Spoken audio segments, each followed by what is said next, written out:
चलिए स्टार्ट करें। देखो अकाउंट्स में ये बेसिक अकाउंटिंग टर्म्स में हम लोग स्टार्ट कर चुके हैं ऑलरेडी। उसके बाद अब हम लोग आगे बढ़ेंगे एसेट्स पे। कोई भी डाउट्स हो तो पूछ लेना, लेकिन अभी नहीं, थोड़ी देर बाद, इन द सेंस कि थोड़े लेट से जब मैं पढ़ा दूं उसके बाद अगर कोई डाउट्स हो तो पूछ लेना, ठीक है। हम लोग यहाँ पे बेसिकली पहले जो पढ़ चुके हैं वो है एक्सपेंस क्या होता है, इनकम क्या होता है, या और भी सारे अकाउंटिंग टर्म्स जो आपने पढ़े। अब हम पढ़ने वाले मेन टर्म्स यानी कि तीन और टर्म्स जो सबसे ज्यादा इंपॉर्टेंट है। एक है एसेट्स, दूसरा है लायबिलिटीज एंड तीसरा है कैपिटल। इसके अलावा जो हम पढ़ चुके हैं वो था एक्सपेंस, और एक हम पढ़ चुके हैं वो है इनकम। तो एक्सपेंस और इनकम हमने पहले ही पढ़ दिया है। अब हमें पढ़ना है एसेट, लायबिलिटी और कैपिटल। बस ये तीन पढ़ना है। तो ये we have done, this is what we are required to study now, asset, liabilities and capital. जिसमें सबसे ज्यादा कॉम्प्लेक्स और सबसे ज्यादा इंपॉर्टेंट जो है वो है एसेट्स। टाइम भी मेरा सबसे ज्यादा किसमें लगेगा, एसेट्स में लगेगा। और इसको हम लोग थोड़ा डिटेल में करने स्टार्ट करेंगे, ठीक है। तो मेरे हिसाब से आप लिख चुके हैं, लिख लो please. It's asset, liabilities and capital what we are required to study now. We have already studied expense and income.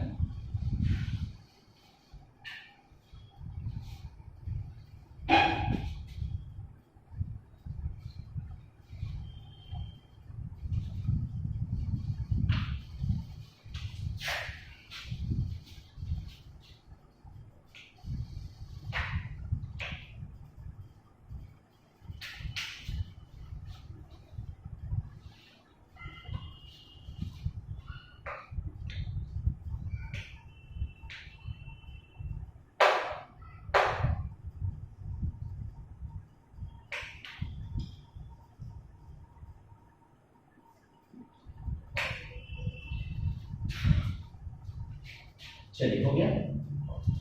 Let's start with assets. देखिए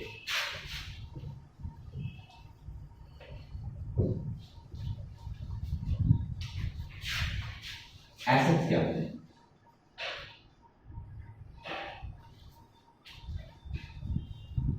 हम एसेट्स को प्रॉपर्ली अगर क्लासिफाई करें तो assets is basically classified, assets are basically classified in generally two parts, basically three parts you can say. Non-current assets, second is current assets, and third is fictitious assets.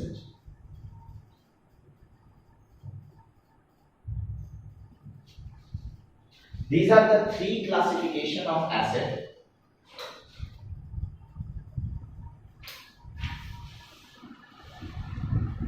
Speak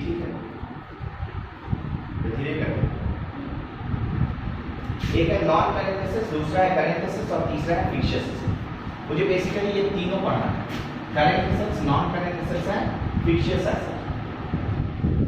हम सबसे पहले deal करेंगे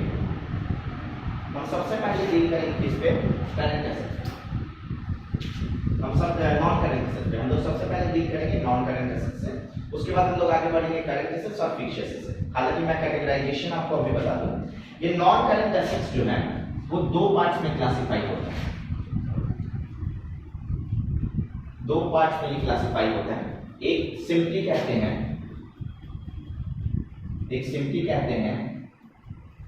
fixed assets,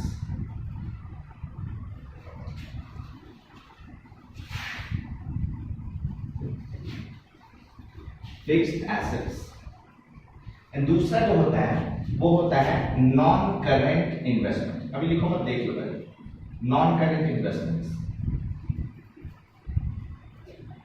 basically दो categories हैं, एक है fixed assets, दूसरा है नॉन करेंट इन्वेस्टमेंट।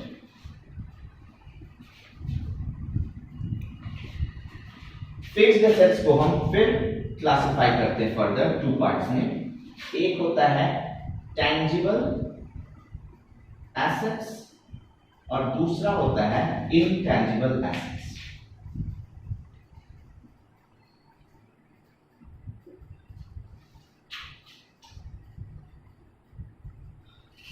ये प्रॉपर क्लासिफिकेशन है एसेट। अब हम क्या करेंगे, हम एक एक करके पढ़ेंगे। नॉन करेंट एसेट्स क्या होता है, फिक्स्ड एसेट्स क्या होता है, नॉन करेंट इन्वेस्टमेंट क्या होता है, टेंजिबल एसेट्स क्या होता है, इंटेंजिबल एसेट्स क्या होता है, फिर करंट एसेट्स क्या होता है और फिक्स्ड एसेट्स क्या होता है, और किस हेड में कौन सी चीजें आती हैं। तो I request you all to please write this in the copy first, उसके बाद मैं एक एक करके डील करना स्टार्ट करूंगा। ये लिख लो।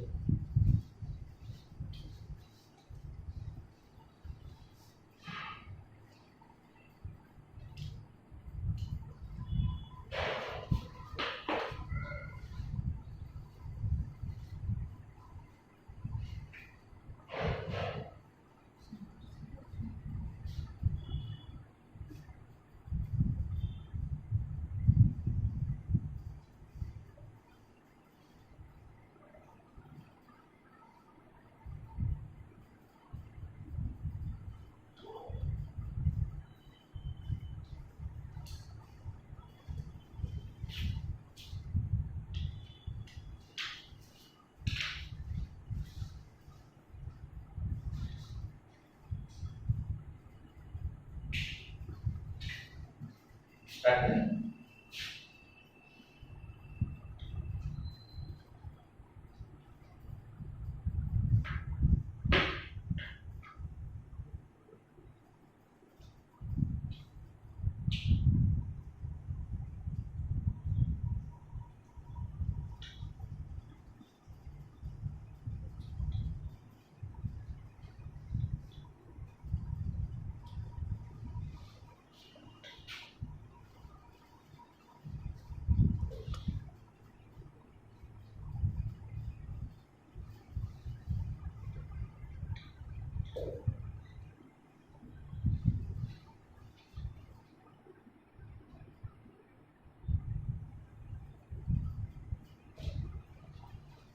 ओके, देखो अब दिमाग में ऐसे डालना है, एक वर्ड है नॉन करेंट और दूसरा है करेंट।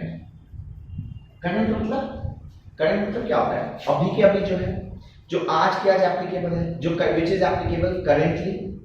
और नॉन करंट मतलब क्या होता है कि जो कि आज करंट अभी एप्लीकेबल नहीं हो, ऐसा कुछ समझो। इसको मैं डिटेल में समझाता हूं। वैसे नॉन करंट का मतलब होता है कि which exist for more than 1 year, एक साल से ज्यादा पीरियड के लिए अगर कोई चीज एग्जिस्ट करता है, that one is called as what, non current.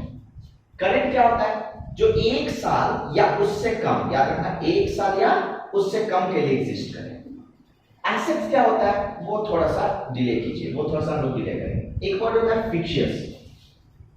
इस फिक्शियस का मतलब होता है फेक। फिक्शियस का मतलब क्या होता है, फेक। फेक मतलब आप जानते क्या है, फेक मतलब जो कि रियल ना हो, which is not actually asset। Fictitious asset मतलब वो फेक एसेट है, वो असल में एसेट है नहीं, दिख रहा है कि वो एसेट है पर वो एसेट है नहीं, ठीक है। नॉन करेंट एसेट्स क्या होते हैं, नॉन करेंट एसेट्स होते हैं कि जो कि एक साल से ज्यादा पीरियड तक रहे। करेंट एसेट्स क्या होते हैं, जो एक साल या उससे कम पीरियड के रहे। और फिक्शियस एसेट क्या होता है, जो एक्चुअली एसेट तो है नहीं, फेक है, which is just pretending to be asset but it is not an actual asset। उसके बाद ये fixed assets, non current investment वगैरह आता है। मुझे बताइए ये चीज क्लियर है, थोड़ा क्लियर होगा तो मैं आगे बढ़ पाऊंगा। तो अब हम आगे बढ़ते हैं, अब रियल में इस चीज को बंद करते हैं और हम लोग एक एक करके डील करना स्टार्ट करते हैं।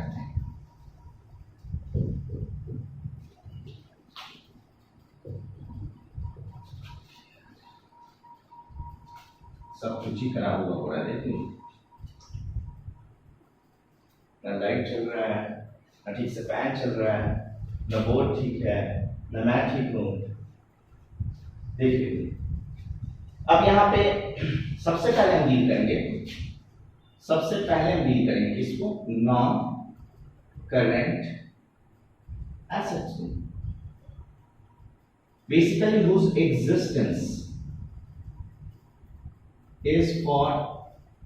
existence is for more than 1 year, तो एक साल से ज्यादा के लिए एग्जिस्ट करे। अब सबसे पहले हम समझते हैं एसेट्स। एसेट्स को समझ जाएंगे तो नॉन करंट एसेट्स हुआ या करंट एसेट्स हुआ तो धीरे धीरे हम समझ जाएंगे। पहले एसेट्स को समझते हैं। एसेट्स का मतलब क्या होता है? बेसिकली अगर हम अकाउंटिंग स्टैंडर्ड्स देखें या फिर इंस्टीट्यूट द्वारा इशूड गाइडलाइंस एंड ऑल देखें तो उसमें क्लियर है कि एसेट का मतलब होता है वो प्रॉपर्टी जो आपको इकोनॉमिकल बेनिफिट दे, जो प्रॉपर्टी आपको फ्यूचर में इकोनॉमिकल बेनिफिट दे। इकोनॉमिकल मतलब मनी में benefit they, either in money directly और इनडायरेक्टली, जैसे भी, पर वो बेनिफिट कैसे दे? वो बेनिफिट जो दे वो मनी में दे, पैसे में आपको बेनिफिट दे। इकोनॉमिकल बेनिफिट या फाइनेंशियल बेनिफिट कहते हैं एसेट को। तो एसेट हर वो प्रॉपर्टी है जो कि आपको फ्यूचर में इकोनॉमिकल बेनिफिट दे। जैसे कि सपोज लैंड, जमीन, आपने जमीन खरीद लिया, मान लो 5 लाख का जमीन आपने खरीदा, क्या उसका वैल्यू जमीन का बढ़ेगा नहीं बढ़ेगा? ऑफ कोर्स बढ़ेगा, इसीलिए तो आपने खरीदा है। सर बढ़े ना बढ़े वो बात की बात है, आपका आज का इंटेंशन देखा जाएगा कि आज आपने वो एसेट क्यों खरीदा है। आज today you have purchased that particular asset because you know that that particular asset will provide benefit in future. तो आपने जमीन आज खरीदा, मान लो 5 लाख का, तो 5 लाख का जमीन आपने खरीदा ये इंटेंशन से कि फ्यूचर में ये 10 लाख मान लो इनकम या 7 लाख का इनकम देगा, 2 लाख प्रॉफिट वगैरह देगा, तो वो कहलाता है एसेट। आपका बिल्डिंग ले लीजिए, आपने आज बिल्डिंग खरीदा, कंस्ट्रक्ट किया या खरीदा, कुछ भी किया, तो अगर आपने बिल्डिंग कंस्ट्रक्ट या खरीदा, कंस्ट्रक्ट किया या खरीदा, तो बताइए क्या बिल्डिंग फ्यूचर में आपको फायदा देगा? या तो आप उसको रेंट पे लगा देंगे तो भी फायदा देगा, अगर आप रेंट पे नहीं लगाएंगे अपने ऑफिस यूज में करेंगे, ऑफिस के लिए यूज करेंगे, तो भी क्या वो बेनिफिट देगा या नहीं देगा? तो भी वो बेनिफिट देगा। भाई आप अगर अपने ऑफिस यूज के लिए वो बिल्डिंग को यूज करते हैं तो बताइए वो बेनिफिट देगा या नहीं देगा? भाई आप ऑफिस में काम करेंगे, वहां लेबर्स आएंगे, वहां एम्प्लॉयज आएंगे, वो लोग भी काम करेंगे, तो घुमा फिरा के वो एसेट्स तो एक तरह से आपको क्या देगा? फायदा देगा बिल्डिंग। चलो बिल्डिंग छोड़ो, एक नॉर्मल मोबाइल का एग्जांपल लेते हैं। अगर आप ऑफिस में एक मोबाइल यूज कर रहे हैं तो बताइए क्या वो मोबाइल बेनिफिशियल है कि नहीं? आज के टाइम में तो बिना मोबाइल कुछ बिजनेस ही नहीं चल सकता। तो आज के टाइम में आपको अगर बिजनेस चलाना है तो आपको ये जरूरी है कि आपके यहाँ आपके पास मोबाइल हो, मोबाइल फोन को आप प्रॉपर्ली फंक्शन कर पाए, और वो मोबाइल फोन आपको फ्यूचर में बिजनेस के लिए फायदा भी देगा कि लोग उस पे क्लाइंट्स जो है आपके कॉल करेंगे, या आप उसमें इंटरनेट वगैरह चला सकते हैं या कुछ सर्फिंग कर सकते हैं, कुछ भी, एनीवेज वो बेनिफिट देगा। सर ऐसा भी तो है ना कि अगर हम मोबाइल नहीं, मान लीजिए हम एग्जांपल लेते हैं air conditioner which is to be used in office, ठीक है, अगर मान लीजिए ऑफिस में बहुत गर्मी होती है तो हमने एक एयर कंडीशनर लगा दिया, इससे क्या होगा कि स्टाफ वहां पे इजीली काम कर पाएगा। अगर आप एयर कंडीशनर लगाएंगे ही नहीं तो हो सकता है स्टाफ का जो एफिशिएंसी है, मान लो वो 4 घंटे काम कर सकता है अच्छे से पूरे अपने एफिशिएंसी से, और एसी नहीं है, गर्मी लग रही है, तो 3 घंटे 2 घंटे में वो टायर्ड हो जाएगा। तो ये एसी भी एक तरह से आपको फ्यूचर में इकोनॉमिकल बेनिफिट देगा, उसके बिना एम्प्लॉइज उतना वर्थली काम नहीं करेंगे। मैं अगर एग्जांपल दूं, मान लीजिए suppose I am a washerman, मैं कपड़े धोता हूं लोगों का, आप सबका कपड़ा मैंने इकट्ठा किया और मैंने एक वॉशिंग मशीन खरीद रखा है, वहां पे मैंने वो कपड़े को डाल दिया, और कपड़े को डालने के बाद उसको रिंस एंड ऑल करके फिर उसको दे दिया करता हूं क्लाइंट को। बताइए क्या मैं कर रहा हूं? क्या मैं वो बिजनेस चला रहा हूं? जी हां, मैं बिजनेस चला रहा हूं। क्या उस बिजनेस में यूज होने वाला वो वॉशिंग मशीन जो है क्या वो एसेट है मेरे लिए? जी हाँ। अगर वो बिजनेस के लिए वो मशीन रहे ही ना, अगर मान लो वो मशीन नहीं रहता है तो क्या आप कपड़े धो पाएंगे? जी नहीं। आप कपड़े नहीं धोगे तो क्लाइंट को दे पाओगे? नहीं। और क्लाइंट को नहीं दोगे तो क्लाइंट आपको पैसा देगा? नहीं देगा। तो घुमा फिरा के वो वॉशिंग मशीन भी आपको बेनिफिट दे रहा है, तो वो भी क्या है? एसेट है। हर वो चीज जो आपको बेनिफिट दे, याद रखना, अगर मैं घर को पर्सनल यूज के लिए यूज कर रहा हूँ, पर्सनल मतलब रहने के लिए, लोगों के रहने के लिए, अपने रहने के लिए यूज कर रहा हूँ, और उसके लिए मुझे कोई थोड़ी बेनिफिट मिल रहा है, वो तो मैं खुद रह रहा हूँ। हाँ, पर्सनली मैं रह रहा हूँ तो मेरे को तो बेनिफिट मिल रहा है, पर क्या पर्सनल चीजें आती हैं बिजनेस, ये अकाउंटेंसी में आती नहीं है, तो फिर वो चीज तो कभी भी एसेट नहीं होगा। कोई चीज आप पर्सनल चीज के पर्सनल के लिए यूज करें, suppose your scooty, suppose you are using your own scooty for the purpose of travelling, तो आप अगर कोई स्कूटी को यूज कर रहे हैं एक जगह से दूसरे जगह जाने के लिए, तो बताइए क्या वो स्कूटी एसेट कहलाएगा? नहीं, because it is used for personal purpose. Asset कहलाएगा, बट बिजनेस में वो रिकॉर्ड नहीं होगा। बिजनेस में वही चीजें या अकाउंट्स में वही चीजें रिकॉर्ड होती हैं जो कि आप बिजनेस के लिए यूज करें। किसके लिए यूज करें? आप बिजनेस के लिए। बोलो, समझ आ रहा है आपको? तो एसेट हर वो चीज है, हर वो चीज है जो आपको बेनिफिट दे फ्यूचर में। मैंने उसने डेटर बोला था, याद है आपको? डेटर याद है? डेटर पढ़ाया था। डेटर क्या होता था? डेटर वो बंदा है जिसको आपने सामान उधार पर बेचा है, और फ्यूचर में वो क्या देगा मुझे? फ्यूचर में वो मुझे पैसा देगा, यानी फ्यूचर में वो मुझे क्या देगा? इकोनॉमिकल बेनिफिट देगा। तो क्योंकि वो डेटर भी फ्यूचर में मुझे इकोनॉमिकल बेनिफिट देता है, यानी वो भी क्या है? मेरा एसेट है। समझ आ रहा है आपको? यही एसेट होता है। एसेट हर वो प्रॉपर्टी, हर वो चीज है जो कि आपको बेनिफिट दे। कब दे बताइए? फ्यूचर में बेनिफिट दे, बड़े सारे सालों के लिए दे, नजदीक के लिए दे, और वो बेनिफिट दे। बोलो क्लियर हो गया? ठीक है, तो आप लिख लीजिए एसेट्स। एसेट्स का मीनिंग लिख लीजिए।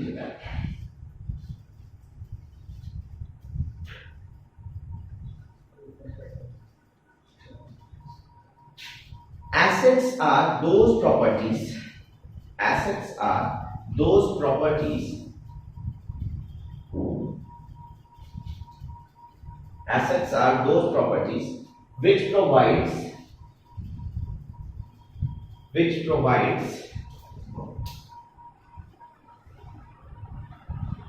economical benefit in future. Which provides economical benefit in future. Which provides economical benefit in future.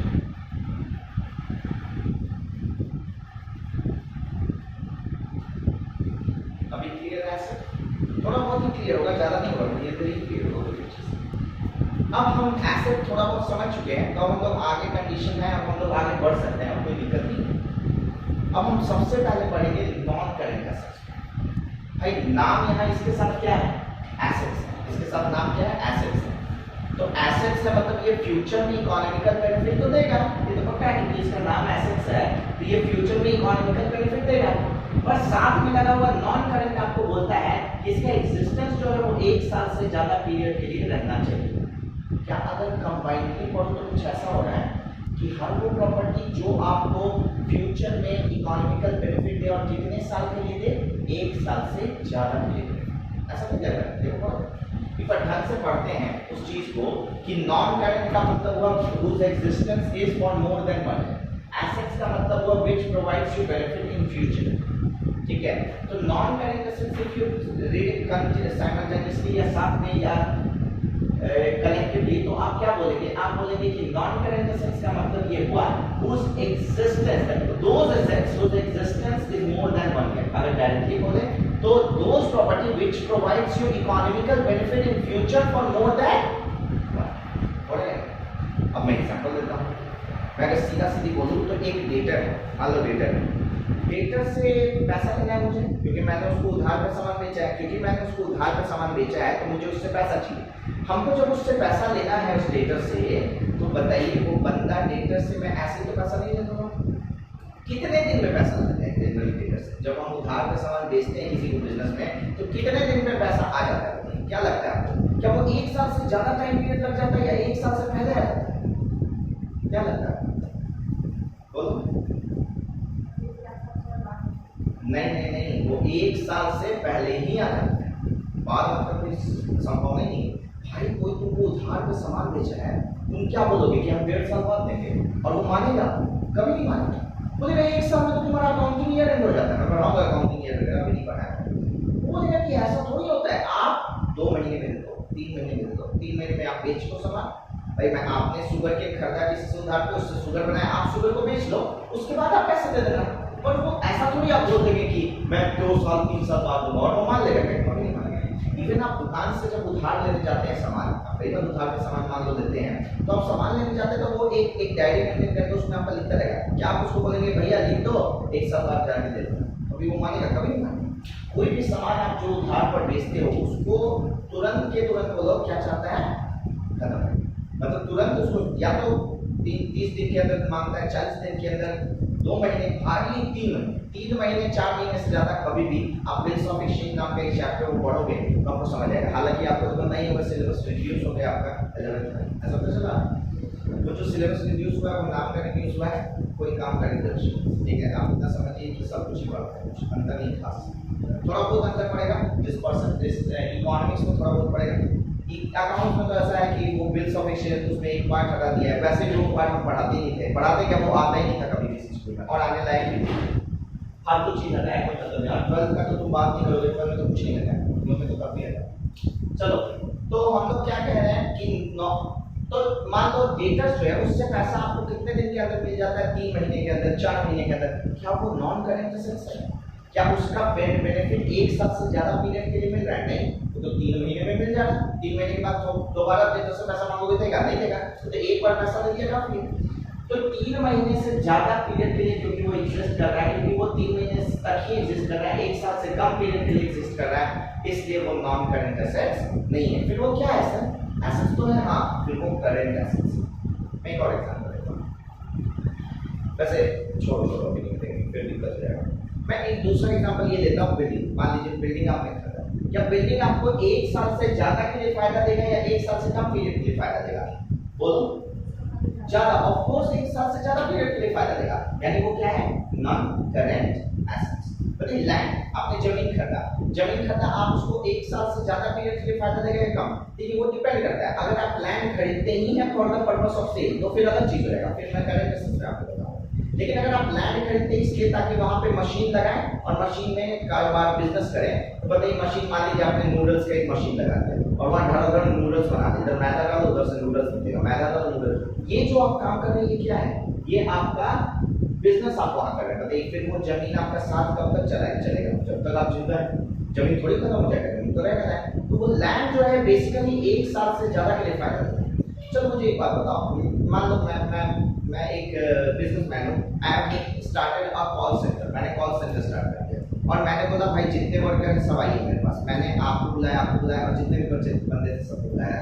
मैंने आप लोगों के लिए एक कैब फैसिलिटी दी। कैब के लिए क्या चाहिए था? मुझे कार चाहिए था। मैंने एक कार खरीदा और कार से अपने एम्प्लॉइज के लिए कैब की फैसिलिटी दी। बताइए जब आप एम्प्लॉइज को मैं कैब की फैसिलिटी दे रहा हूँ, जब मैं अपने एम्प्लॉइज को क्या दे रहा हूँ? कैब की फैसिलिटी दे रहा हूँ, तो उसके लिए मैंने कार खरीदा। अब बताओ वो कार बिजनेस में यूज हो रहा है, पर्सनल पर्पस में यूज हो रहा है? बिजनेस में। पर्सनल होता तो हेडेक ही नहीं था, तो हम बोलते भाई भले ऐसे क्या पर अकाउंट्स में आएंगे। लेकिन बिजनेस पर्पस के लिए अगर मैंने कार खरीदा है तो बताओ वो कार आपके लिए क्या है? कार आपके लिए क्या है? नॉन करंट एसेट्स है या नहीं है? बताइए क्या वो 1 साल से ज्यादा के लिए आप यूज कर सकते हैं या नहीं कर सकते? वो कार ऑफ कोर्स करेंगे भाई। ऐसा कोई कार, ऐसा कौन पक्का हुआ कार होता है? नैनो छोड़ोगे, बाकी तो नॉर्मली कार क्या होता है? 1 साल से ज्यादा पीरियड के लिए यूज कर सकते हैं। कार मतलब कोई भी व्हीकल, कार या कोई भी व्हीकल ले लीजिए, वो 1 साल से ज्यादा, even you purchase a scooty for the business that also work for more than 1 year. तो 1 साल से ज्यादा के लिए कोई भी व्हीकल यूज कर सकते हैं, इसलिए वो क्या होता है? नॉन करंट एसेट्स होता है। मैं आपको और कुछ एग्जांपल देना चाहूंगा, आप सोचो और देखो वो सब सच में नॉन करंट एसेट्स होता है या नहीं होता है। मैं आपको एग्जांपल देता हूं जैसे कि फर्नीचर का नाम सुनिए, ये फर्नीचर। बताइए फर्नीचर जो होता है, ये टेबल चेयर ये सब फर्नीचर कहलाता है। बताओ क्या ये फर्नीचर आप 1 साल से कम पीरियड के लिए यूज करते हैं या ज्यादा के लिए? ऑफिस के हिसाब से, ऑफिस के हिसाब से बताइए ऑफिस में वो फर्नीचर 1 साल से ज्यादा के लिए यूज होता है या कम के लिए यूज होता है? ज्यादा, 1 साल से ज्यादा पीरियड के लिए यूज होता है। क्या वो नॉन करंट एसेट्स है? जी हां, बहुत क्लियर है।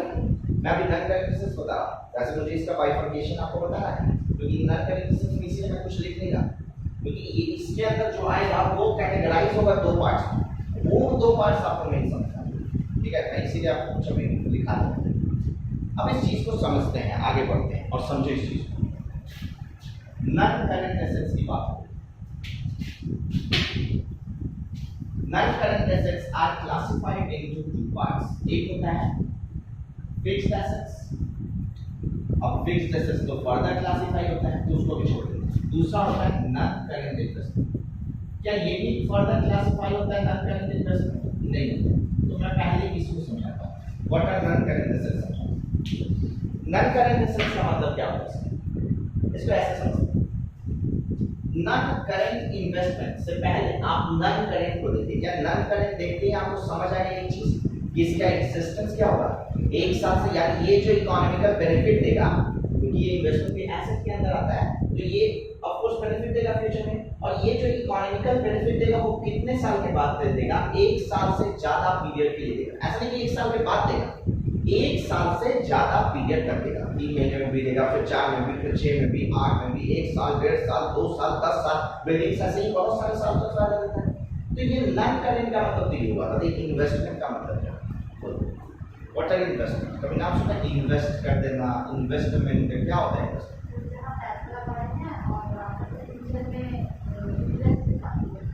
हाँ, मतलब आपने जब ये कहा कि आप जब पैसा लगा रहे हैं और फ्यूचर में इंटरेस्ट के साथ मिलेगा, इसमें आपका इंटेंशन क्या है?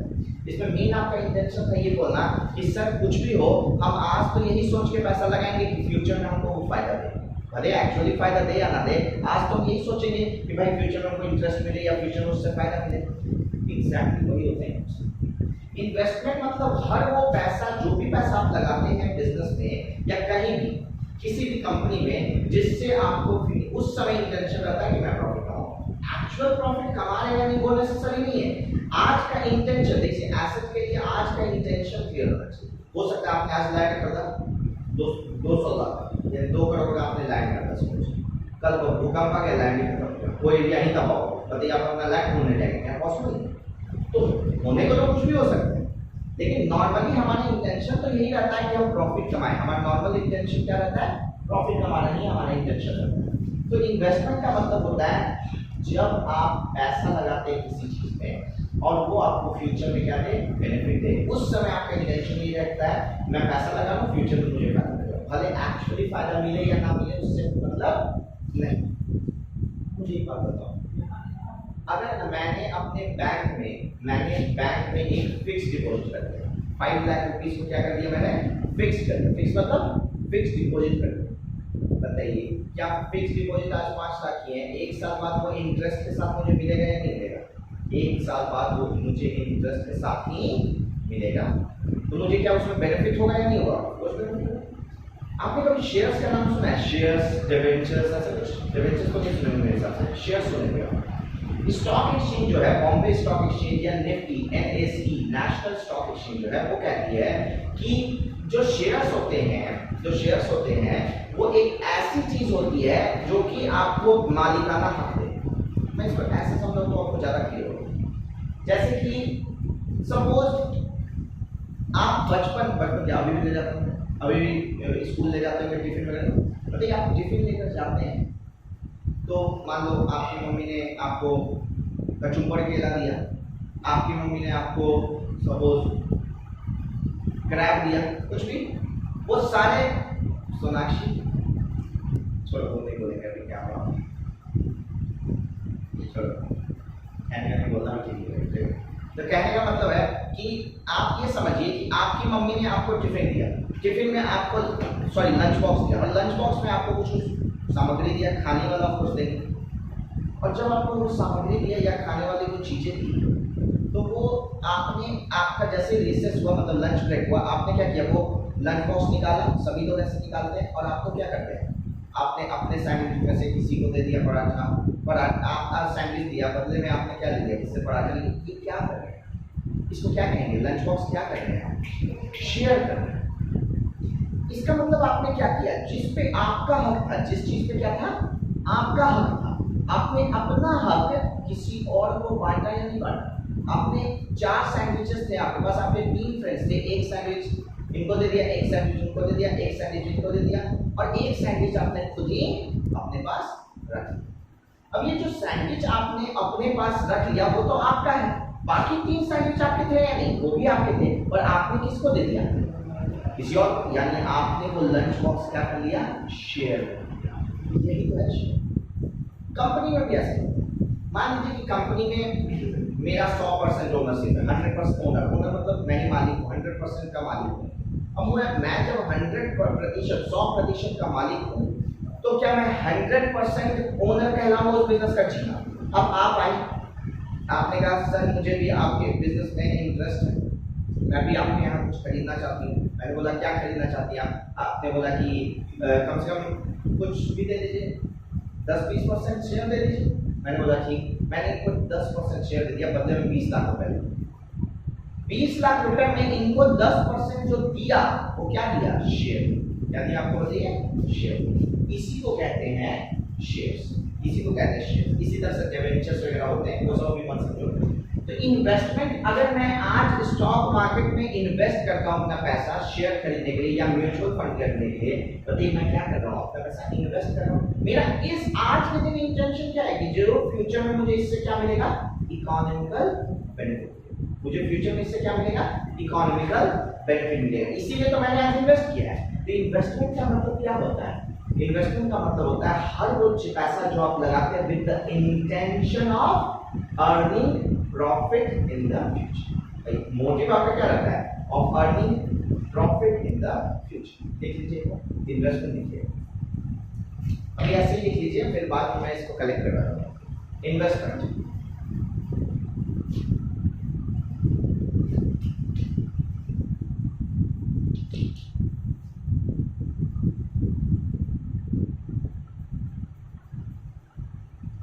देखिएगा, when money is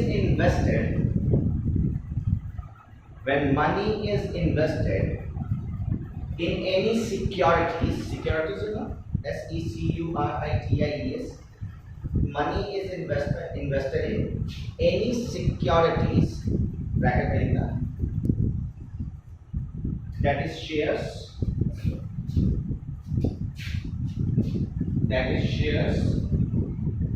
debentures,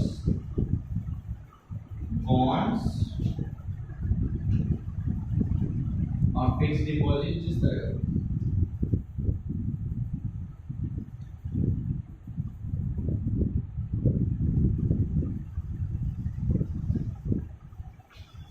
bracket close कर लो, एक्सेट्रा ब्रैकेट क्लोज कर लो, in any securities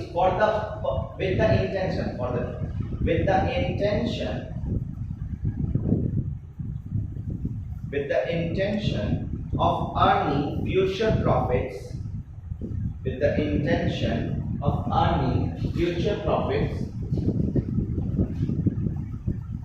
are called as investment. Is it clear? Investment समझ आया? अब देखो मैं आपको बता देता हूँ, वैसे ये बताने का कोई मतलब नहीं है, फिर भी सुन लो कि इन्वेस्टमेंट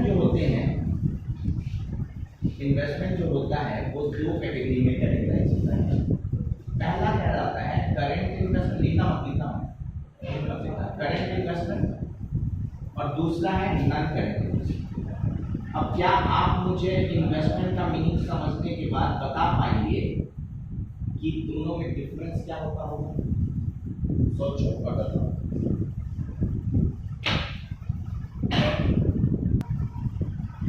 मैं बताऊं? नहीं समझ आया? मैं बताऊं? करेंट इन्वेस्टमेंट और नॉन करेंट, वर्ड ही करेंट है, तो आपने जैसा कहा करेंट है तो सर ऑफ कोर्स जो कि करेंट में बेनिफिट है, यानी 1 साल से कम में, और नॉन करेंट मतलब आपकी बेनिफिट। मैं इसका एग्जांपल है, सपोज आपने अपना पैसा फिक्स्ड डिपॉजिट कराया बैंक में, बता सकते हैं?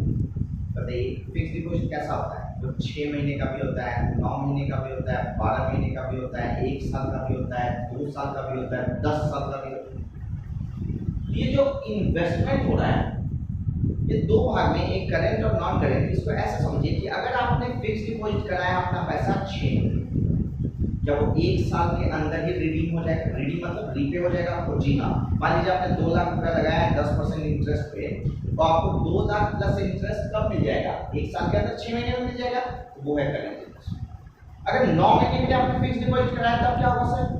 तो भी आपको 9 महीने में मिल जाएगा, 1 साल से कम, तो भी वो क्या करेंट इंटरेस्ट। अगर आपने 1.5 साल 1.5 ईयर्स के लिए फिक्स्ड डिपॉजिट कराया बताइए तब क्या होगा? Non current. क्यों? क्योंकि फिर उसका बेनिफिट आपको 1.5 साल बाद मिलेगा, और 1.5 साल तक मिलेगा। सर 1.5 साल तक कैसे मिलेगा? हर महीने आपको इंटरेस्ट मिलता रहेगा। भाई ऐसा थोड़ी है कि 1.5 साल तक मिलेगा। तो देखो बहुत सिंपल है कि आपने सपोज 5 लाख इन्वेस्ट किया है। कितना इन्वेस्ट किया बताओ? 5 लाख रुपीस इन्वेस्ट किया है। तो अगर आपने 6 मंथ्स के लिए किया है तो इस पे कितना इंटरेस्ट? मान लो 10% मिल रहा है, या फिर आपने 1 ईयर 6 मंथ्स के लिए किया है। दोनों केस में अगर आपने इन्वेस्टमेंट 6 मंथ के लिए किया है तो 5 लाख पे कितना इंटरेस्ट होगा? 10/100 कितने महीने के लिए मिलेगा? 6/12, यानी 25,000 रुपीस का इंटरेस्ट आपको मिलेगा। लेकिन अगर आपने 1 साल 6 महीने के लिए इन्वेस्ट किया तो 5 लाख रुपीस है, 5 लाख रुपीस पे 10/100 मिलेगा कितने साल के लिए सर? पूरे 1.5 सालों के लिए, यानी पूरे पहले तो पूरा 1 साल के लिए मिलेगा, मतलब 12 महीने, यानी कितना हो? 50,000, और साथ में और 6 महीने के लिए मिलेगा, यानी 5 लाख इंटू 10/100 इंटू 6/12, यानी कि 25,000। और टोटल कितना मिलेगा बताओ? 75,000। ये सब समझ नहीं आया सर, मत समझो, अभी अभी समझ भी नहीं आएगा, तो अकाउंट्स में अभी तो प्रिलिमिनरी स्टेज में उतना नहीं समझ पाओगे। पर बेसिकली मैं क्या दिखाना चाहता था आपको कि अगर आप 5 लाख 6 महीने के लिए इन्वेस्ट करोगे तो आपको फ्यूचर में 5,25,000 मिलेगा। कितना मिलेगा? 5,25,000।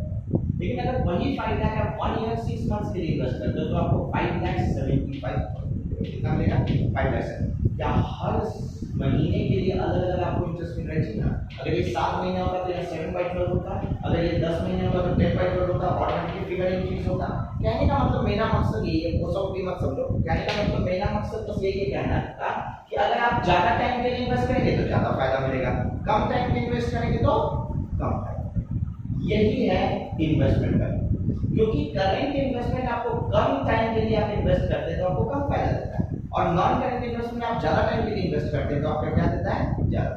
वैसे ये नॉर्मली ऐसा नहीं कि सभी सिचुएशन में ऐसा होगा कि ज्यादा ही देगा कम ही देगा, ऐसा कुछ जरूरी नहीं है, पर नॉर्मली एक बेसिकली बेसिक अंडरस्टैंडिंग में आपको। तो इन्वेस्टमेंट हर वो पैसा है जो कि आप फ्यूचर में बेनिफिट दे, इन्वेस्टमेंट हर वो पैसा है जिससे कि आपको फ्यूचर में बेनिफिट मिल सकता है। लेकिन अगर वो 6 महीने के में ही बेनिफिट दे या 7 महीने के लिए ही बेनिफिट दे तो वो कहलाएगा करंट इन्वेस्टमेंट। अगर वो 1 साल से ज्यादा पीरियड के लिए बेनिफिट दे तो वो क्या कहलाएगा? Non current. आपने किसी कंपनी का शेयर खरीद लिया, आपने किसी कंपनी का क्या खरीदा? शेयर खरीदा, और 6 महीने के लिए खरीदा। कितने महीने के लिए? 6 महीने के लिए। बताइए वो क्या है? करंट। और वो ज्यादा पीरियड के लिए खरीदे तो 1 साल से ज्यादा के लिए खरीदे तो बोलिए, समझ आ रहा? यही है करंट इन्वेस्टमेंट, नॉन करंट। हालांकि अभी लिखिएगा मैं सब कुछ लिखा हुआ है। ये हो गया आपका नॉन करंट इन्वेस्टमेंट। अब बताओ ये क्लियर है? नॉन करंट इन्वेस्टमेंट क्या होता है?